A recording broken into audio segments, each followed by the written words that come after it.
আজকে আসলাম পীর আব্বাস আলী গোরাচাঁদ রহমাতুল্লাহ আলহের থাকার জায়গায়। উনি এই এলাকায় আসতেন, এখানে থাকতেন। জায়গাটা হলো বসিরহাট লাইনে এসে বসিরহাট রোডের সাইডেই কটকটির মোড় যেটা বলা হয়, কটকটির মোড় থেকে মহিষপুর মহিষপুকুর দরগা বলা হয় এটা। আপনারা যদি আসেন আসতে পারবেন, এখানকার অনেক ঘটনা শোনা যাচ্ছে, সেই অনুযায়ী আমরা আসলাম। আর হুজুরের রওজার সামনেই দাঁড়িয়ে আছি, রওজাটা দেখতেই পাচ্ছেন, অর্থাৎ দরগাটা দেখতেই পাচ্ছেন। আর পাশে যে তেঁতুল গাছ ভয়ঙ্কর দেখতে পাচ্ছেন, ওর অনেক ওই ইতিহাস আছে। এর সাইডে আছে পুকুর, এই পুকুরটা দেখতে পাচ্ছেন, পুকুরে মাছ চাষ করতেন একজনা। তিনি নেশা করে পড়ে থাকতেন, প্রচুর নেশা করতেন, ধর্মকর্ম কিছুই ছিল না। হঠাৎ করে একদিন পুকুরে নামতে যেয়ে তার পা ভেঙে যায়। আর তানারই ঘটনা, তিনি এখনকার খাদেম, ডাক্তার কবিরাজ হাকিম বদ্যি দেখিয়ে তাও তাকে সারল না। অবশেষে দরগায় এসে যখন তিনি অলির কাছে দোয়া চাইলেন, তার দোয়া কবুল হয়ে গেল, হাত পা ভালো হয়ে গেল। সেই থেকে তিনি এই দরগার খাদেম, এবং তানার সাথে নাকি অলির সাক্ষাৎ হয় এমন ঘটনা আমরা শুনেছি। আজকের তার মুখ থেকেই শুনবো, কিন্তু তানাকে তো পাচ্ছি না। সামনেই দেখতে পাচ্ছেন, এটা একটা খাটিয়া রাখার ঘর, দরগার সামনে এই ঘরটা। দরগার দিকে এইবার একটু যাব, দরগার সামনে দেখি খোলা আছে কিনা। আর এখন যদি না পাই বলে রাখি, অনেকের লোকমুখে শুনেছি তানার রাত ছাড়া নাকি পাওয়া যায় না। এই সেই তেঁতুল গাছ, ভয়ঙ্কর গাছ, এখানে রাতের বেলা কেউ আসে না, ভয় পায়। হুজুরের দরগার সামনেই আমরা যাচ্ছি। এই দরগায় হুজুর বসতেন, সেই জায়গাটা একটু দেখাবো, কিন্তু তানাকে পেলাম না। অনেকে বলল তিনি দিনের বেলা কোথায় থাকে জানি না, তবে রাতের বেলা আসে। এখানেই নাকি 3টে বছর একাধারে তিনি আছেন, দেখভালও করেন। তানার অনেক ক্রামতি, হুজুরের ক্রামতি তার মুখ থেকে আমরা শুনবো। যাই বা হোক, আপনি কি আমরা এখানেই নিয়ত থাকেন? যখন করেছি রাতের বেলা তো আবার এখানে আসলাম। থাকেন কতদিন রয়েছেন এখানে? রয়েছে অনেকদিন। তবু একটা ওই মাস দুই হয়ে গেছে। গোরাচাঁদ পীর সাহেব এখানে এসে মনে হয় বসতো টসতো, হ্যাঁ এখানে থাকতো। হ্যাঁ, এই এই এলাকায় যখন আসতো তখন এখানে কি বসতো? হ্যাঁ। আপনি দেখেছেন? ওরা আমি বলবো না, হ্যাঁ, আমি বলবো না।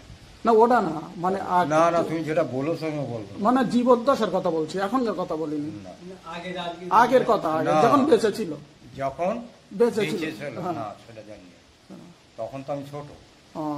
আর এ লোকের গোপন জিনিস এই তেঁতুল গাছটা কত বছর বয়স আমি জানি জানি না। তাও, হ্যাঁ। হ্যাঁ, কেউ বলতে পারবো না। না, আপনার কথা শুনেছি, বলে এখানে থাকে ও লোক অনেক আধ্যাত্মিক জিনিস এ লোকের জানে, সঠিক তালি। হ্যাঁ, আমি মিথ্যে কথা বলবো না, সত্যি বলে যাচ্ছি। কিন্তু আমার বাপের কথা আমি বলে দেবো না। হ্যাঁ, ও লোকের বাপ বলে মানো, তাই তো? হ্যাঁ। তা তবু তোমার একটা আন্দাজ কত বছর এখানে রয়েছে একটু, এই সেইটা আমি তোমার। বছর বছর তিনিক হবে। 3 বছর।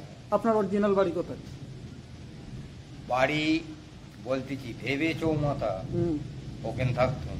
তারপর ওখান থেকে এখানে চলে এলাম। এখানে চলে, এখানে আপনার ছেলে মেয়ে কেউ, পরিবারে কেউ আছে? সব আছে। আপনি এখানেই থাকেন রাত্রি? হ্যাঁ, ওই তো বাড়িতে এসে আমি ভাত খাই। আচ্ছা আচ্ছা, যাক। তা এখানে এই দেখাশোনা সব আপনি করেন?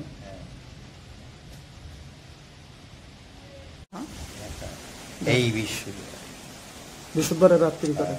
তাছাড়া কোনো রাত্রে দেখা, এতে দেখা যদি আমি ডাকি ঠিক মনে, হ্যাঁ। আমার বাপের ঠিক এসে বলবেন তুই দেখেছিস, শোনো আজকের আমার মনের দুঃখের কথা বলে দিচ্ছি, যারা বাচ্চা হচ্ছে না, একদিন আমি মার পর্যন্ত খেয়েছ না রাতে।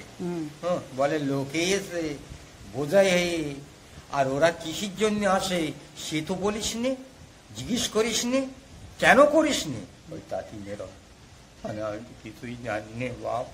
তা বলে শোন আমি বলতেছি, জিজ্ঞেস কর ওই মহিলার, তানি তোমার কি জন্যেই ও মা? তাহলে আমার এই দেখো যার বাচ্চারাই আমার নেই। হ্যাঁ, এইবার আমি দাঁড়াতো, এইবার বলি, এইবারে বললো বল, হ্যাঁ 501 টাকা দিতে হবে, এর মধ্যে তোর টাকা লওয়া যাবে না, 1 টাকাটা আমার আর 500 টাকাটা তোর। আর কি বললো, না বাবা, নেশা করতেন তা হুজুর তখন কিছু বলতো না? না। মানে যেদিন থেকে এখানে এসেছেন সেদিন থেকে হুজুর হ্যাঁ, তা এসে দেখেন প্রথমে যখন ভুল স্বীকার করেছেন তখন ওই বাঘ এখানতেই দেখা যাচ্ছে, হ্যাঁ, ওই তো ওকে বাক্স দুটোই। আর হুজুর তখন ভেতর থেকে হ্যাঁ, আপনার ওদের কাছে জাতি কেন বলেছে। হাত তুলে এ করিস তো, কেন রে কিচ্ছু করবো না, তাই বলতেস তুই এখান থেকে উঠে চলে যা। যা, এবার গেলুম, সত্যি কি রে আমার বাঘ কি একটা হাতা মেরেছে কি করেছে? না, বলে যা করবি কর তুই।